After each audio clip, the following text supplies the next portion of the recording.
বউ আর শাশুড়ির ভিতরে পার্থক্য কি জানেন? কোনো বউয়ের অত্যাচারে আজ পর্যন্ত কোনো শাশুড়ি বাড়ি থেকে বের হয়ে যায়নি, কিন্তু শাশুড়ির অত্যাচারে আমার মতো হাজারো বউ বাড়ি থেকে বের হতে বাধ্য হয়েছে।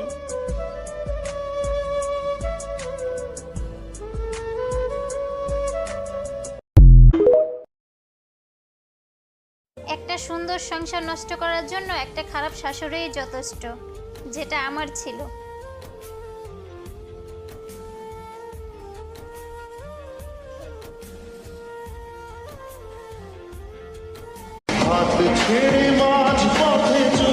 সবচেয়ে বড় সমস্যাই তো আমি, তাই না? আর এই আমিটাই যদি হারায় যাই, তাইলে তো আর কোনো সমস্যাই নেই। বুঝুনি, তাই না?